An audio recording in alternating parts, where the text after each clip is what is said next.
अस्सलाम वालेकुम एवरीवन। उम्मीद है कि तुम सब लोग खैर खैरियत से होगे। सर हमने अपनी लास्ट क्लास में ISRS को ख़त्म किया था, जिसका नाम था international standards on related services, जिसके अंदर सर मैं आपको अगर बखूबी बताऊं तो हमने दो इंगेजमेंट्स को कवर किया था सर। एक थी एग्रीड अपॉन प्रोसीजर इंगेजमेंट और सर दूसरी थी हमारे पास कंपाइलेशन इंगेजमेंट। अच्छा सर, मैं कहूँ तो ये थी international standards on related services ISRS। Sir इसके अंदर आपको याद होना चाहिए मैंने कोई ओपिनियन नहीं दिया था, मैंने कोई ओपिनियन नहीं दिया था। अगर मैं एग्रीड अपॉन प्रोसीजर की बात करूँ तो AUP के अंदर आपने एग्री किए थे कुछ प्रोसीजर, उसके जो नताइज आए थे, जो फैक्चुअल फाइंडिंग आई थी, आपने वो बता दी थी। आपने कहा था अब आप जाने, आपका काम जाने, आपको जो भी कंक्लूजन ड्रॉ करना है ये प्रोसीजर के नताइज पे आप वो करेंगे। हमने कोई ऐसी लफाजी यूज़ नहीं की थी कि in our view, in our opinion, कुछ भी नहीं।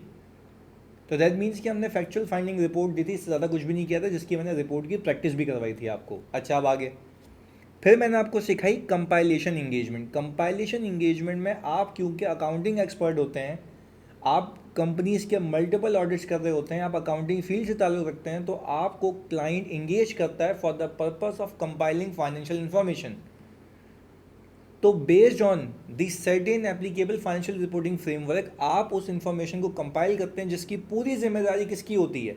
मैनेजमेंट की होती है। तो सर दैट मीन्स कि अब तक ISRS में हमने जो भी इंगेजमेंट की थी उसके अंदर कोई ओपिनियन नहीं था, उसके अंदर कोई ओपिनियन नहीं था। सर अगर मैं एक स्टेप पीछे जाऊँ, तो हमने, आपको याद होगा, हमने अश्योरेंस इंगेजमेंट्स भी देखी हैं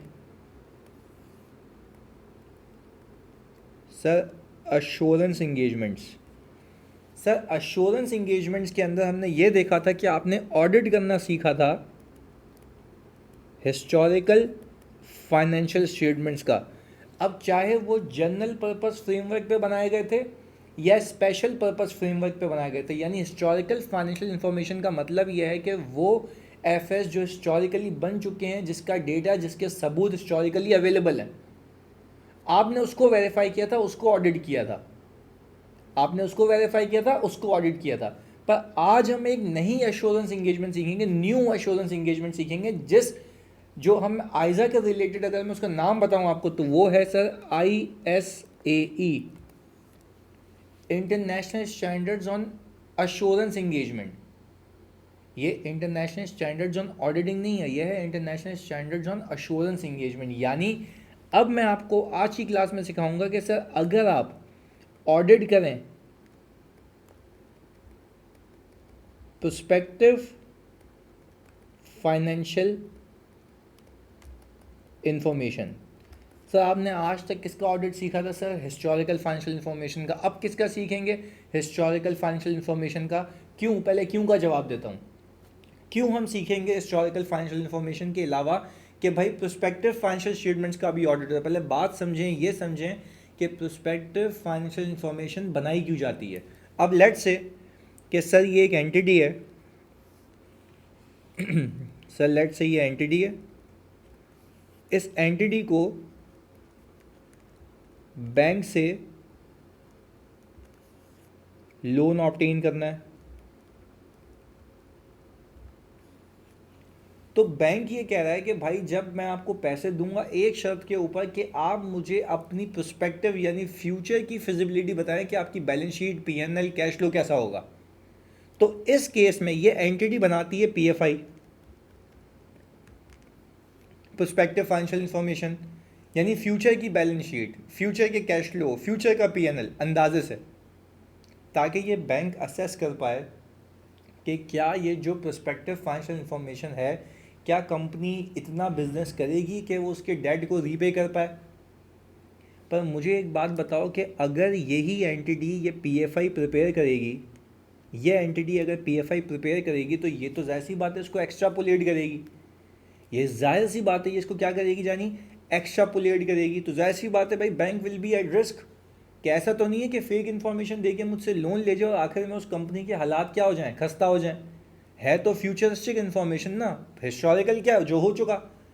उसको मैं ऑडिट करता हूँ। ये क्या फ्यूचरिस्टिक इन्फॉर्मेशन है, फ्यूचर फाइनेंशियल स्टेटमेंट से प्रोस्पेक्टिव फाइनेंशियल इन्फॉर्मेशन है। तो फिर इसके लिए ऑडिटर को इंगेज किया जाता है, इसके लिए ऑडिटर को इंगेज किया जाता है कि आप प्लीज़ आएँ और प्रोस्पेक्टिव फाइनेंशियल इन्फॉर्मेशन पे मुझे एक अश्योरेंस दें। तो इस अश्योरेंस से होगा क्या सर? इस अश्योरेंस से होगा ये कि इस कंपनी की, इस पीएफआई की जो क्रेडिबिलिटी है, जो सर क्रेडिबिलिटी है, वो क्रेडिबिलिटी हो जाएगी हाई। यानी सर लोगों का इत्मीनान, लोगों की एश्योरेंस आ जाएगी, हाँ यार ये किसी ऑडिटर ने देखा हुआ है, तो बैंक इत्मीनान में आएगा, हाँ यार। यानी सर अब एक बात बताएं, जब भी कोई कंपनी लोन लेने जाएगी तो क्या प्रोस्पेक्टिव फाइनेंशियल इन्फॉर्मेशन अगर वो बनाएगी तो क्या उसको बैंक रेडिली एक्सेप्ट करेगा? नो। बैंक उसको कहेगा जाओ उसको किसी ऑडिटर से वेरीफाई कराओ, एक अश्योरेंस लेके आओ मेरे पास। पर क्या वो अश्योरेंस बच्चों हिस्टोरिकल फाइनेंशियल इन्फॉर्मेशन पे होगी या प्रोस्पेक्टिव फाइनेंशियल इन्फॉर्मेशन पे होगी? सर वो प्रोस्पेक्टिव फाइनेंशियल इन्फॉर्मेशन पे होगी।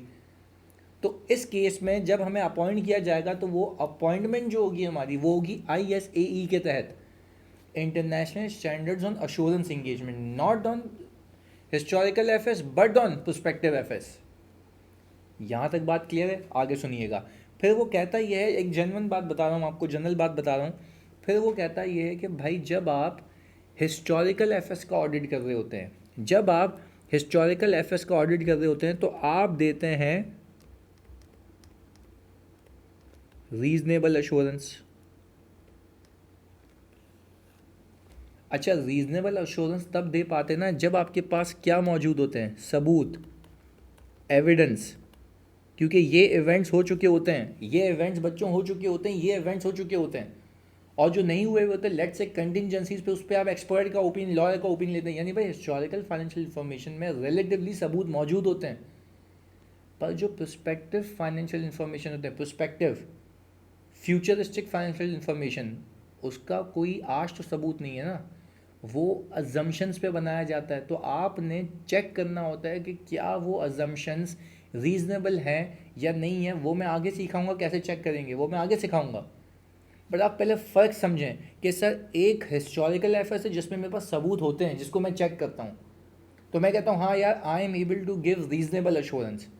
बट यहाँ पे वो कहता है आप अश्योरेंस तो दे रहे हैं, बट ये जो प्रोस्पेक्टिव फाइनेंशियल इन्फॉर्मेशन है ना, इसके जो सबूत हैं वो अवेलेबल एज सच नहीं होते। क्यों नहीं होते सबूत? क्योंकि ये तो प्रोस्पेक्टिव है ना, अजम्पशंस पे बनाया गया। तो आपने तो अजम्पशंस को चेक करना है कि क्या वो गिवन हालात वाक़यात में सही है या नहीं है। तो इस केस में वो कहता है कि यहाँ पे आपने जो अश्योरेंस देनी है, सर यहाँ पे आपने अश्योरेंस देनी है moderate level of assurance. Sir ये मॉडरेट लेवल ऑफ एश्योरेंस क्या होती है? भाई मॉडरेट लेवल ऑफ एश्योरेंस ये होती है कि आप जिसमें ये लिखते हैं nothing has come to our attention, यानी मेरी अटेंशन के अंदर ऐसी कोई चीज़ नहीं आई जो मुझे मजबूर करे बिलीव करने पे कि ये प्रोस्पेक्टिव फाइनेंशियल इंफॉर्मेशन की जो अजम्पशंस हैं, बेसिस है, वो सही नहीं है। इतना मैं ये नहीं कहता कि in our opinion the accompanying financial statements present true and fair view, मैं तो ये लिखता ही नहीं हूँ इसमें, क्योंकि मैं रीजनेबल एश्योरेंस नहीं दे रहा। मैं कह रहा हूँ मैंने अजम्पशंस को देखा और मेरी नज़र में ऐसी कोई चीज़ नहीं है जो मुझे ये बिलीव करने पे मजबूर करे कि ये फाइनेंशियल इंफॉर्मेशन अनरिलायबल अजम्पशंस पे बनी हुई है। But that's it, nothing has come to our attention that causes us to believe that these prospective financial information have been prepared या unreasonable on unreasonable basis. That's it, बस इतना। Moderate level of assurance, कोई ऐसी अल्फाजी use नहीं करनी है कि true and fair view दे दें। बोलना भाई हमने किया था, अगर आप भी जो हमने प्रोसीजर परफॉर्म किए हैं, अगर आपको कोई ऐसी चीज़ नज़र आ जाए तो आप देखें। दैट्स इट, इतनी सी बात है कि nothing has come to our attention. वहाँ पे क्या होता है? In our opinion the accompanying efforts presenting true and fair view have been prepared in all material respect in accordance with applicable financial reporting framework. ऐसे कोई अल्फाज use नहीं करता मैं यहाँ पे क्या कहता हूँ? Nothing has come to our attention that causes us to believe that these prospective financial information have been prepared on unreasonable basis. मेरी अटेंशन में, मैं रिव्यू कर रहा था, मेरी अटेंशन में कोई ऐसी चीज़ नहीं है जो मैं आपको बता पाऊँ। दैट्स इट, बस इतना सा है। Assurance but moderate level of assurance है, रीजनेबल लेवल ऑफ एश्योरेंस नहीं है। बात क्लियर है? अच्छा भाई, तो यानी सर फ़र्क क्या समझा?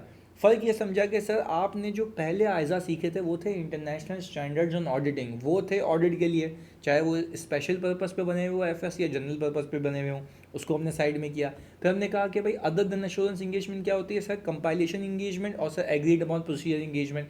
अच्छा, अब अगर मैं आपको ये बात कहूँ कि कोई क्लाइंट आपको हायर करे for the purpose of preparation of prospective financial information, तो आपको हायर किया गया कंपाइल करने के लिए, तो वही डेटा वगैरह अजम्पशंस वगैरह सब मैनेजमेंट देगी। आपने क्या करना है, उसको मल्टीप्लाई डिवाइड करके आगे तक प्रोजेक्ट करना है उसको। पर फिर उस केस में ये ISAE अप्लाई नहीं होगा, क्योंकि you are not giving an assurance. आप फिर अगली चौरंगी में चले जाएंगे जिसका नाम है सर कंपाइलेशन इंगेजमेंट। जिसका नाम क्या है? Compilation engagement. ISRS में चले जाएंगे, international standards on related services. बात क्लियर है? वहाँ पे भी बताया, तो मैंने कहा था आगे जाके बताऊंगा कब लिंकेज आती है इसकी। क्लियर है? अच्छा भाई, बिफोर वी मूव फर्दर मैं आपको पहले इसकी आज की क्लास में डेफिनेशन दिखा देता हूँ और फिर अगली क्लास से हम इसको आगे लेके चलेंगे। अच्छा भाई, जब मैं डेफिनेशन में जाता हूँ इस पूरी कहानी के बाद, तो ये देखें, can include financial statements one और मोर एलिमेंट ऑफ एफएस। यानी भाई वो कहता ही है कि ये तो पूरे एफएस होंगे, या तो balance sheet P&L cash flow कुछ भी हो सकता है, या बैलेंस शीट P&L दो हो सकते हैं, या बैलेंस शीट कैश फ्लो या P&L कैश फ्लो हो सकता है, कुछ भी। आगे जी, prepared for an internal management tool. बात समझिएगा, होता ही है बाज़ औक़ात कि मैनेजमेंट बजट्स भी तो बनाती है ना, और बजट बनाती है फ्यूचरिस्टिक।